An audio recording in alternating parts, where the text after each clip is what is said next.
it just, nothing would make me happier than to see a group of you, all of us together in the same room. We're going to draw a bunch of energy from each other online and carry on and do the best we can. I know all of you are facing unexpected challenges in a variety of areas of your life, and I really applaud you for being rugged and determined and perseverant during these times, being forgiving of yourself and really doing the best you can to carry on. You know, I just sense from all of you that there's no way COVID is going to deny you from continuing to pursue your hopes and dreams. And I really admire you for that, really rugged and determined. And in the midst of this, our communities need us, and you've rolled up your sleeves and doing the very best you can to keep providing service to people who really need us now more than ever. Tonight, we want to talk to you about emotional intelligence. We'll dig into that in just a minute. I think emotional intelligence is the very likely, it is the single greatest, most significant factor in your achievement. Intelligence and a whole set of skills will kind of be expected of you. Those will be gateway sets of skills that you have to have. But how far you rise and the degree to which you're able to transcend challenges and teamwork and build and lead will really most significantly be linked to your emotional intelligence. And we're going to talk to you about that in a minute. Before we do, I want to ask somebody from each of our teams here to give us a little 1-minute update about how we're doing. So Fit, can somebody from Fit give us a 1-minute update? How's service going? Give us give us an update. Yeah, absolutely. So everyone at Fit is currently working at Riverside. We're going strong there. We're still operating 3 times a month there. We're about to step into another opportunity with Lead. Fellow Bonners, you should have also heard about that as well. And we really need people there. So it'll be a food drop event at KIP. So we're happy to step into that role as well. And we're also about to step into Reed New Hope Market. Which was a partner that we worked with in the past. So we're happy to step into that role as well. And other than that, I think we're going strong. Let me just say that those of Alan, would you mind posting the events, times and dates in the chat? Because that would be helpful for people to put on there. We really, really need, in this moment, we're coming upon more ad hoc opportunities than ever because service is needed more than ever. Just that's the nature of the moment that we're in. It's always needed, but right now it's needed a little more last minute. And so these are 2 opportunities to really further our mission in the community. And so if you guys can get involved, that would really contribute to the work that we're doing in Houston. So yes. Next, someone from WISE. Hi, so yeah, this year WISE is working with 5th graders at Briscoe Elementary, and these are some of the students that we've worked with in the past. We are currently in our 5th week of tutoring, and there's been a lot of ups and downs, but we've been managing to address them as they come up. We actually have our first virtual event coming up tomorrow, and we're really excited for that. We're having some of the students, we're inviting the entire 5th grade, the teachers, and some of their parents to come join us on Microsoft Teams and have a little fun social event with a small academic component with it. So we're really looking forward to that right now. Great. Impact?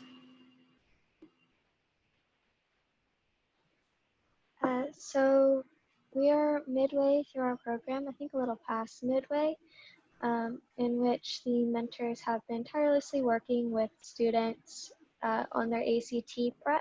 They're going to be taking the ACT on October 17th, so we are looking forward to that. Not much else. Awesome, thanks. ATP?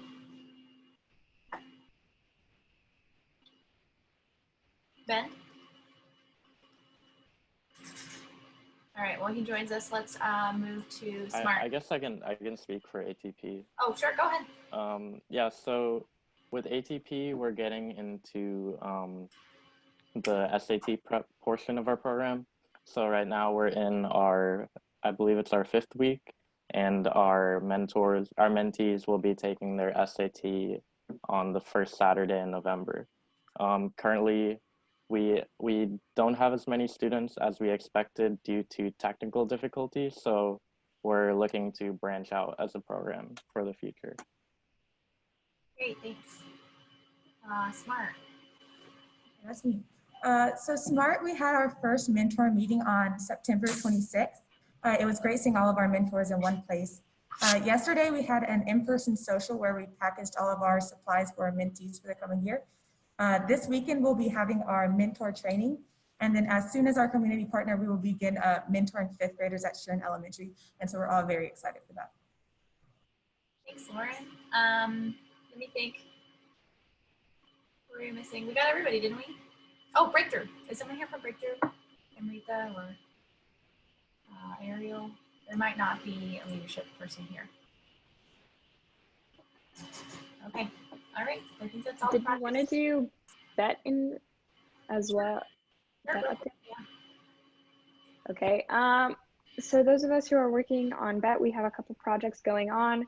So Zaid is working to kind of increase our online engagement. So please participate in the Bonner BBQs online, answer them their fun questions, comment on other people's. It's a good way to kind of get to know your fellow Bonners, even if it's just in a digital scape. We're also looking to kind of plan one of our Bonner traditions, both in person and virtually, October pumpkin decorating. So keep an eye out for that. In terms of, like, some of you know, we've been working with alumni to create a database. We are very close to getting to the point where it'll be open for current students to start looking and exploring the website. And yeah, please keep coming to the huddles with the alumni. They're really excited to see you guys and excited to possibly mentor with, or yeah, be a part of mentorship with you guys next semester. Awesome. Thanks. Doug, I don't think that anybody from Breakthrough Houston leadership is here. So if you have an update you can give, that's great. Otherwise, we do that tomorrow. You're muted. I think you muted me. Oh, there we go. So we've jumped on a couple of opportunities. One of them is with Breakthrough Houston. We're going to look for ways to not just find mentees through institutions like schools. There are other organizations such as Breakthrough Houston and LEAD that are already gathering students who are very highly motivated to do the sorts of things they need to do to be successful and are very receptive to our mentoring. One group is through Breakthrough Houston, and Amrita, Bree, and gosh, all of a sudden it escapes me. Who else? Nikki, you're doing that? I've forgotten. And no, and we have got a group of 10 mentors that are going to work with a group of Breakthrough Houston students. We'll follow up with the Summer Bridge program that we're working on, a donor and a program that we're designing so that we can foster and mentor them in the summer before they come to the University of Houston. So it's a fantastic opportunity. We'll be looking for other ones like that.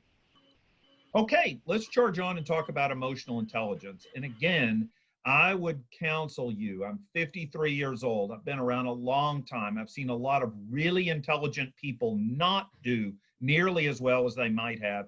And I've seen a lot of people of modest intelligence succeed far beyond what some might think because they are able to deploy emotional intelligence. This is a particularly needed skill more than ever today because we are often atomized. We're often working alone. We're struggling very often to work in teams because we don't have the kind of experience in relationships that we might. So I would encourage you to put this down as the top on your list, as a set of skills and hallmarks that you would adopt for yourself and work on. And the research about this is quite clear, that you can in fact enhance these skills. It's not just a matter of living, learning, and being more mature, older, that gets them. So you can be young and be quite skilled and gifted in emotional intelligence. So I would encourage you to take these seriously, write them down, work on them. And we're going to talk about them from two different aspects. And then we've got a set of exercises that we'll work through. Now, the emotional intelligence rubric that we've shown you is grouped around skills. And these are first self-awareness and self-regulation. And let's talk about these real briefly here so that you can get a sense about what these are. And the first is self-awareness. And this is the age-old adage to know thyself. And here is a truism that you must realize about you, is that you do not fully understand or appreciate how others are understanding, appreciating, or receiving you when you're out in the world engaging with them. We shield ourselves from many of the sorts of uncomfortable truths that we might otherwise not be able to see, that others see in us. We always think we're well received and perceived when maybe we're not. We sometimes cover up our blind spots. We give ourselves credit for things that we think we could do that we might not have done. And the first thing that you can do is work hard to know yourself. One of the things you can do here in the course of this is to appreciate how you are perceived in the world, how your emotions are, how your facial expressions and body language, how your style, your actions, your words, how these are being perceived by other people.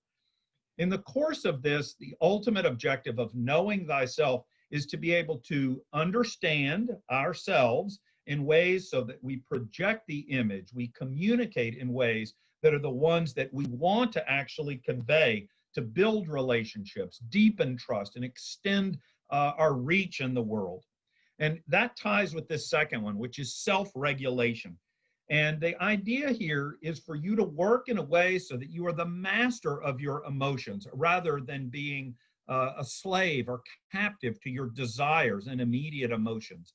So for example here, your first instinct may, in some episode with a coworker or someone else you're with, is to be angry, when in fact you might resist this urge and realize that to be empathetic, to be quiet, to be patient, to ask and be understanding is the more artful and productive way to further a relationship here.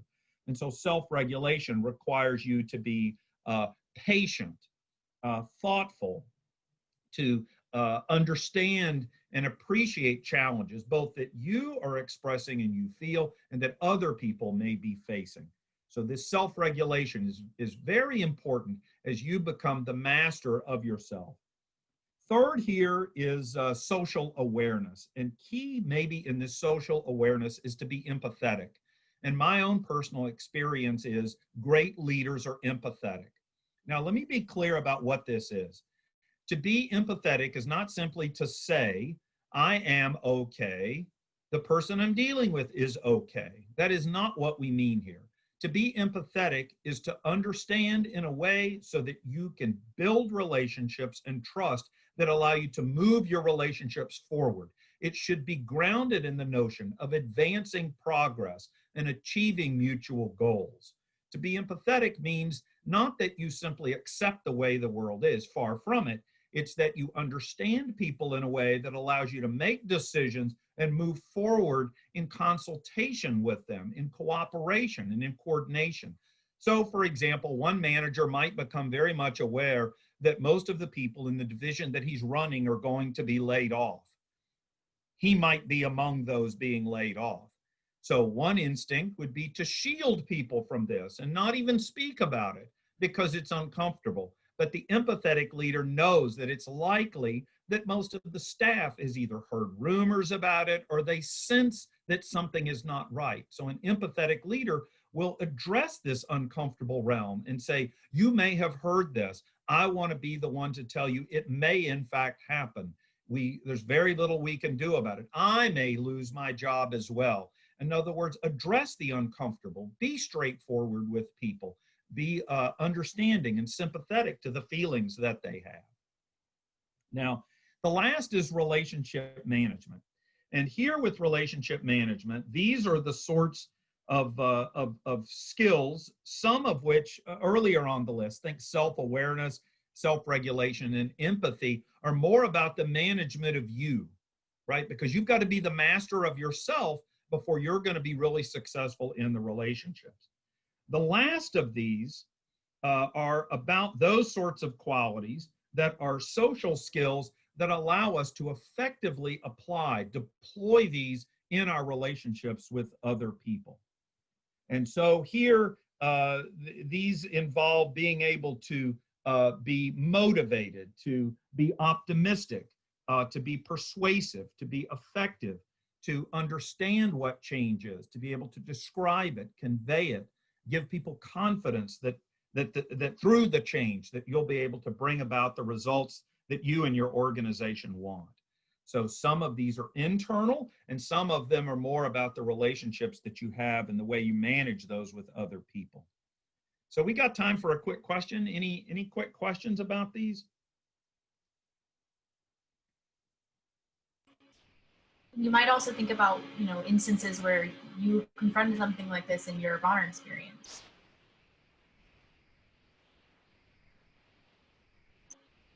And the idea here is that very much these are applicable to you and your relationships today, tomorrow, in your professional career, in your personal life.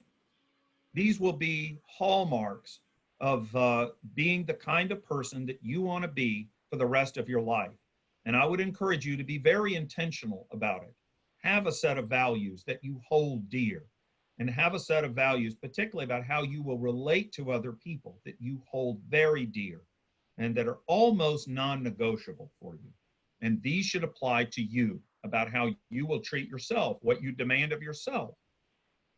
Part of that self-awareness and self-regulation. Any thoughts about anything to add to that, Ms. Rainier? Any thoughts? No, I think that's great. So we're gonna do now, we're gonna break up a little bit. And you guys should pull up the rubric if you haven't already. I tried to link it, but it wasn't working. So if you guys can go into the file section of our Teams in the general channel, and you'll find it. It's called Student Learning Outcomes Rubrics, something very similar. So what we're gonna do now is, in just a moment, I'll post another Zoom link, and we'll have all of the Y1 and Y2 students move over to that Zoom meeting with me. And in that, we will break into smaller groups to work. So Y12 will move over to a new meeting, Y34 will stay here.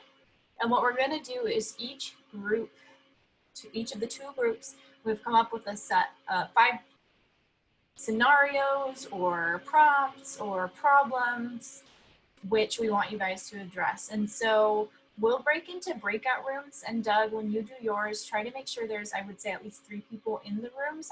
We'll not be able to do 5 for each, we just don't have the numbers. And so kind of think about how many, so we might not do all the questions, but what you should do is pay attention when we break you into breakout rooms, of which breakout room you're entering. It'll be 1, 2, 3, 4, whatever. And we will have posted in the chat these 5 questions that are numbered, and you guys should do the number that corresponds to your breakout room. Does that make sense? Okay, so kind of copy, paste those or something, keep them for you. You should still be able to see the chat, but just in case it gets lost, and we can also send them out again. So in those rooms, what we want you guys to do, and you'll see the questions in a minute, is work together to come up with a solution, a dialogue, an email, whatever it is, to address whatever situation we put before you. You guys should work together on this. You should write some things down and be prepared to share afterward. We're going to come back into our 2 separate groups and talk amongst ourselves, because you guys only get to do one, and so we want you to hear some of the other work. You guys should self-identify that person in your group during your 10 minutes that is going to share with the rest of the group afterwards. So we're not going to pick someone, we're not going to assign it. You guys should determine who that person will be when we come back together. Any questions? Okay, I am going to copy the link now.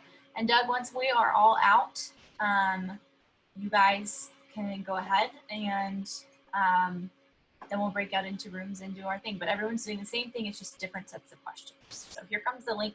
Y1s and Y2s, you should move over here with me. Doug, I'm gonna make you the host.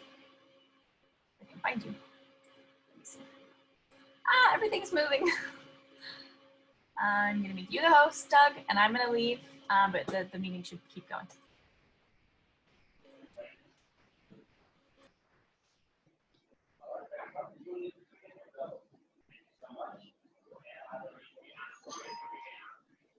Lauren, you're the host.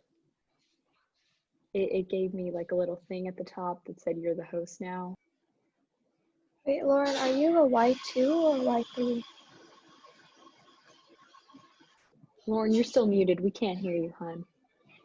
No, it's So okay. sorry It about that. happens to all of us. I just had to deal with an issue with the resident. I am Y2. Okay, wait, I think you're supposed to move also to the other group then. Okay. So wait, how do I? Okay, Trinity, get back. So Okay, what was I supposed to do? I'm sorry about that. sorry. I'm back because I realized that we can't run 2 meetings on my account. So Doug, I need to figure out how to pull everybody back. I didn't think this through well enough. You know what? I would love it if this group, I don't know, if you want to work. I'm looking. Yeah, we're not broken up into Y1s and 2s. Well, it's because all the Y1s and 2s left, but they're trying to get into a meeting that I can't start. Uh-oh. I mean, there's not many So that what should we Y2 do? work with. Wait, if you give us host, you still can't be in that meeting? No, because I can't run more than 1 meeting on my account. She can't run more than one on her account, so we could start like one of us could start here. I'll start another Zoom call. Or could you potentially pull them back and then just do a breakout room? Well, see, the problem is that they clicked on a new meeting and are now out of this meeting. Can I just tell it like post on Teams? Well, do you want to work with them on a certain number of the questions in the Y1-2s, and I'll work with this group on some of the questions out of 3-4? The problem is that we can't separate that way because I can't. If you create a new meeting, you guys can leave and go to that one. Okay, But I made a meeting invitation. I'll copy it and I'll send it. All right, thank Do you. it before I could? Okay. Did it? Yeah, I posted. I might have posted it twice. Yeah, I think I sent it twice. So just It's okay. Now I know for the next time we want to do this. We Yeah, have me 2 too. accounts. I didn't realize that. I just didn't think it through that far. Didn't know. My fault. have all So this. Okay, since all the upperclassmen left, I'm gonna leave too, if that's okay. Sounds good. And Doug, are you going to jump over there and you can jump back on when you guys are done at what time did we say? 6:45. And you want to jump back over 6:50 and come back into this meeting? And we can all say Sure. goodbye. 6:50 or 6:55. Just so we can say goodbye to everybody. Hi, everybody.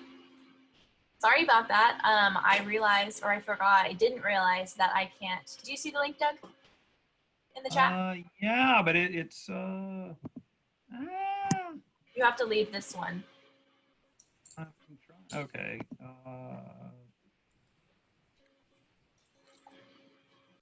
But to all of you, I forgot that I cannot run 2 meetings at the same time on my own Zoom account. I should have made the second one with Doug's, but here we are. Hopefully most of you are able to rejoin us. If you know friends who are on here and they're not here now, let them know. Oh, Doug, he's back. Hold on. We'll get sorted out. Hi, Doug. Working on it. You want me to email you the link and you can end this I one got and it. go down? Got it. On it. Okay, so I am going to share now like we were going to do with the other one. Same thing, we're gonna do the same exact thing. So I'm gonna share with you all the questions that we're gonna do. Let me see, 1, 2, 3, 4, 5, 6, 7, 8, 18. Yeah, do you mind emailing, send it to me? Sorry, Trinity. Yep, I'm emailing it now.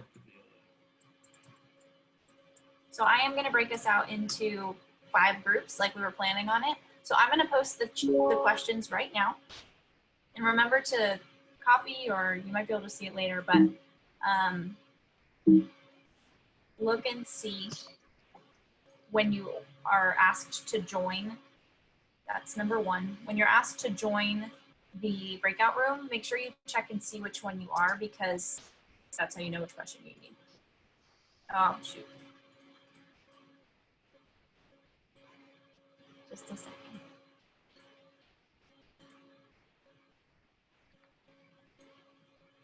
Doing this stuff online, hold on, I'm gonna start over. It's not easy. Okay, number one.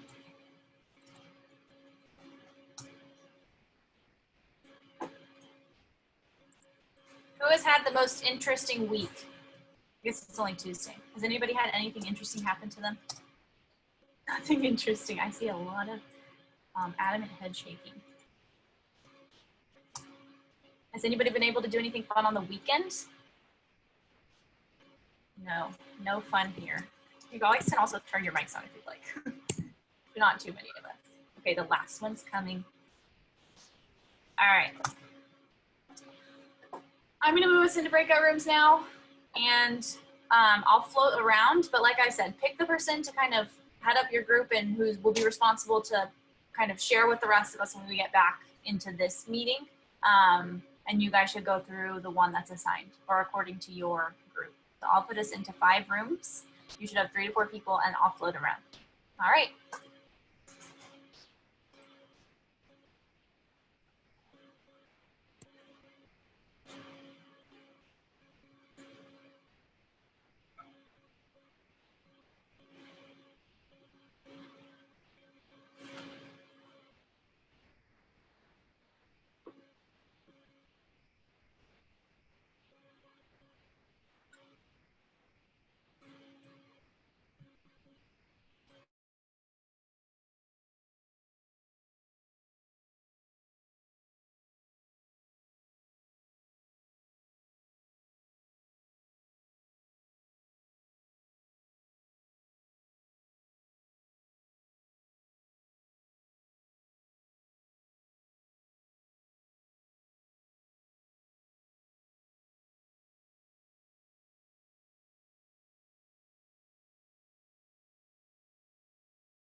Hey y'all. Okay, we have the upperclassmen coming back in too. And we haven't yet, I don't know if Doug's in here yet. Let's see.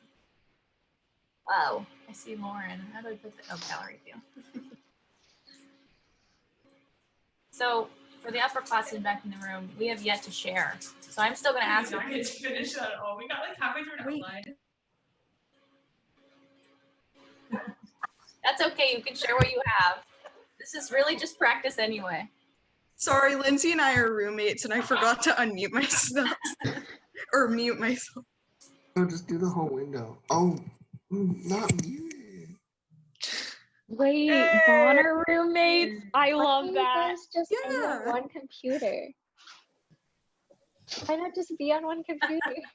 Like Dylan and We like sitting on our beds during Okay. meetings, so Professionally. yeah, we're professional. sitting on our We bed. have not yet shared, so I'm gonna ask all of ours, and you guys get to hear it, I guess. Don't be shy. I'm gonna ask all of our groups to go and do just like 30 seconds, 1 minute, really quick, and then we'll all say goodbye and head out for the night. So can I get group 1 for the Y1s and 2s? Yeah, so we kind of talked about like the basic aspects of what the email should include. And so we were thinking just to reintroduce yourself, like say, hey, I took this class during this semester, just to kind of refamiliarize because it has been a year and a half since you took the class, and to explain the requirements for the letter and just to give some instruction. And then acknowledge that they're busy and it's fine if they don't have time, like you're not going to be angry at them or anything. And then mention or reference like the things that you worked on together. So maybe like a project, or if you went to their office hours or conversations they might remember. And then attach your resume or your bio so they kind of know what you've been doing. And then some foresight you could have, or what actions you could have taken in the past, is just to keep in touch with them so they don't like completely forget you. And then ask for a reference letter sooner if you know you're going to need one, so you're kind of more fresh in their mind. Yeah, great. I love how you guys, I know we talked about this, but just for the group, this prompt was asking a professor you haven't really talked to that much in the last year or so for a letter of rec. And so they were talking a lot about, I love how you guys talked about, things that you could do to kind of facilitate the process. Ben mentioned sending them questions like, what do you need from me to make this work? And things like that. So understanding the dynamics of the relationship, that it's been a while and that they're probably stressed, and the more you can do to help them, the better. And that was really great. Thanks for sharing, Lindsay. Can I get you two and then go ahead and share your prompt really quickly and then what you guys did and how it touches those things? So our prompt was, one of the members of your project didn't show up for either their tutoring sessions this week and did not give you any notice. This has never happened before, but as project exec, you must address the issue. So basically we talked about how not to jump to conclusions like instantly, because we don't know like exactly what their excuse is. So like not like getting angry instantly and being like, okay, like looking like to communicate with them either through email or phone call or through whatever. And depending on what their excuse is, like they could have, I don't know, been in the hospital or had an emergency or something, like working around it, working like through like either like, are they going to be able to like continue the program or something like that, either to find a replacement. And if it's just like they forgot or something like that, like addressing, like being more like strict and addressing like, oh, like the program requirements and like I'm assuming they could have signed a contract or something, like being more strict in that like sense. Yeah, that's great to reemphasize the commitment that they made. I think another thing, and thanks for sharing, Veronica, is just oftentimes when you're dealing with a situation like that, put the power back into the other person's hands. Like say, this is what you've committed to. This is what we're doing here. What are you gonna do to make sure this doesn't happen again? You want to do this, you like the group, you've said you're in, but your action, your behavior shows that you're not. And so rather than just saying like, yeah, I'll be there next time, what's your plan? What's your plan to fix this behavior and move forward? And that puts the power back in their court to say like, you as the exec are not fixing this problem with them, you're bringing it up in a kind and empathetic way, and then asking them to consider what they can do about it. Thanks, Veronica. Group 3. We had that all too familiar issue of the messy roommate and having to address the issue. So some pointers we gave for your conversation. The first one, literally pointing. Don't point your fingers when talking to someone verbally, meaning don't be like, you need to do this, you need to do that. Don't expect someone to tailor themselves to your needs. So get off your high horse. Sometimes it's not completely perfect. Compromise with people. Make it seem like they're part of the effort to keep the room clean. If you have an enthusiastic and a positive attitude, they're going to be more inclined to help you rather than saying, hey, you do this, you do that. They might as well just be like, deal with it, and then walk away. Don't give in and tolerate the behavior. That's an obvious one. Don't be aggressive, have a good attitude, and listen to what they have to say back too. Maybe you do something that they don't like. So you guys can work on multiple issues at once, and if you work on their issue, they're more inclined to help you with yours. Great. Thanks, Isaac. Anything to add on that or comments or anybody? Okay. Group 4, we're rolling through it. Okay. Sorry, we spent too much time having fun thinking. So our situation was basically coming to your parents and letting them know that you want to switch your major. even though that they have their reservations with it. So we drafted a conversation, but just a little bit of background. So we basically said that we would empathize with the parents, use logic, and present them with a game plan so they know that you're very serious about it and that it's not just a thought, a passing thought, but it's something you're really considering. Have a well-organized argument with logical, convincing evidence, so that you're not just empathizing with them, but you're giving them hardcore evidence as to why you want to pursue this new major and why it would be more beneficial to you rather than doing the original one. As well as staying calm to objections from parents, and just not getting angry, not giving into your emotions, understand where they're coming from with their reservations, because at the end of the day, parents do really want what's best for you. So that's probably why they maybe seem aggressive sometimes. So yeah, we drafted a conversation. Did you want to hear it or? No, if you guys, that's what we wanted you to do, but you don't need to go through it all. But if you guys will send that to me, I would love to see. If any of you actually like drafted or wrote things down or made lists, if you just send me a picture or a copy paste, I would love that.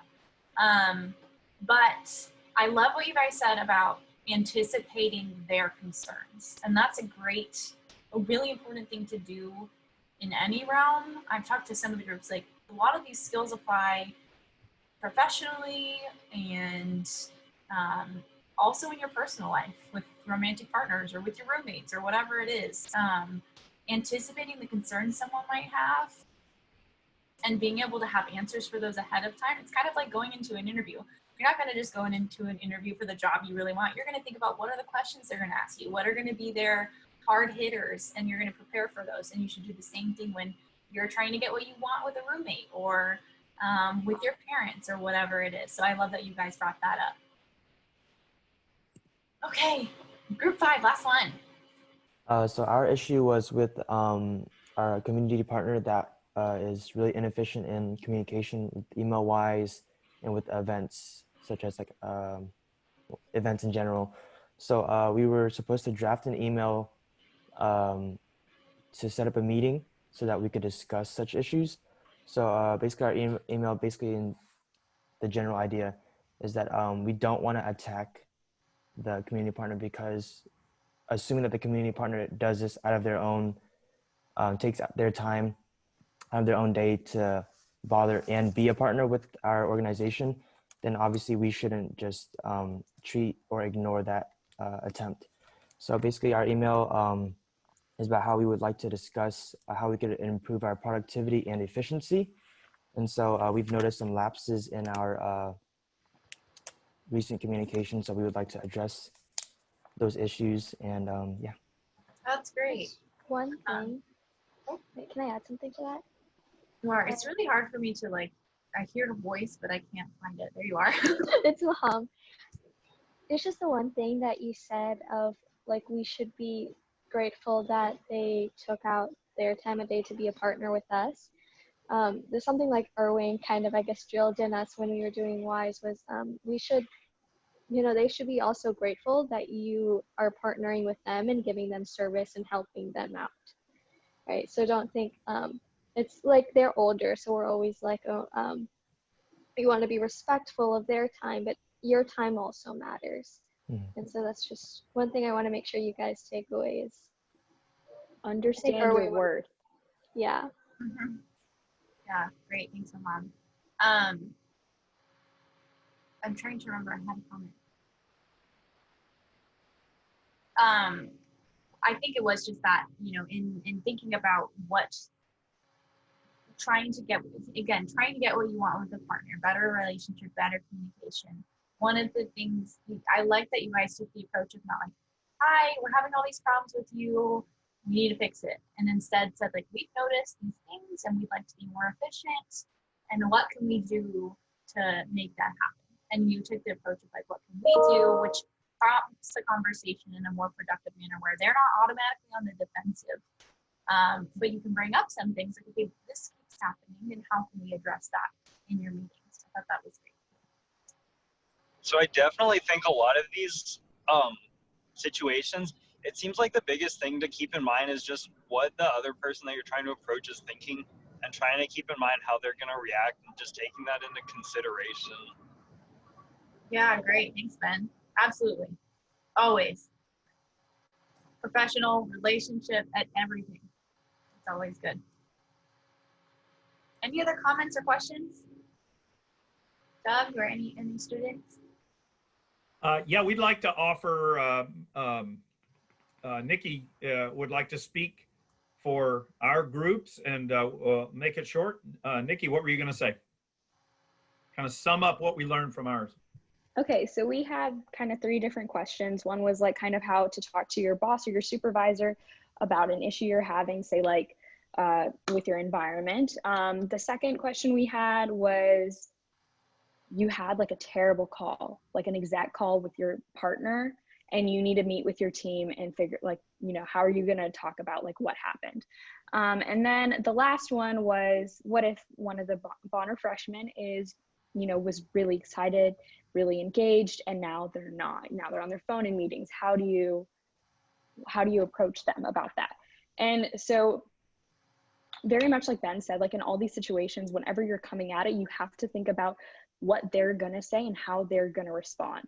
Whenever you're approaching them about this, you sometimes have to detach yourself from the situation and really come at it with the set mindset of, especially with like the bottom 2, like with your exec team and with like a freshman Bonner, you need to come at it like something's not working, something's wrong.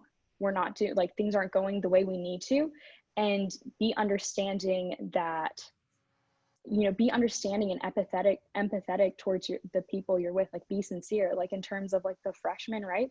Don't come at them like, why aren't you doing your work? Come at them like, hey, I noticed you're not paying as much attention. Is everything okay, right? It's coming at it with a different mindset, like, and truly like being genuinely sincere, because when you're sincere, people are going to want to help you get your goals done, and get things done. And it's never about a blame game. Like you need to put that aside. Even when you're upset, it's not about blaming someone, right? It's about figuring out a solution so it doesn't happen again. And I think that even with the circumstances that a lot of you guys discussed with the Y1s, Y2s, it can even be applied there. That's great. Thanks, Nikki. I would like to reiterate something Doug has said in the past that I think encapsulates a lot of what we learned tonight, which is hard on problems, easy on people. The idea that you take a problem-solving approach, you focus on the challenges and what you can do together about it, but you're easy on the people and you're kind and you're understanding, you're empathetic to the degree that you can be. Awesome. This is great, and I really enjoyed our conversation. Are there any last comments or questions? I have my dog desperately wanting attention. I don't know if you can hear the squeaks. I want to offer you a final thought. This being a member here in Bonner is an opportunity for you to grow and learn and to be better in a whole variety of circumstances, both yourself personally. We want you to grow and be the best that you can be. I want to tell each one of you, particularly in this day and age, no one decides who you are but you. You alone set the expectations for you about who you are, who you want to be, what you will be, and what you will do. And we are honored to have you in Bonner. Being in Bonner is about being in an organization that is dedicated and value-driven to addressing the problems in our society associated with poverty.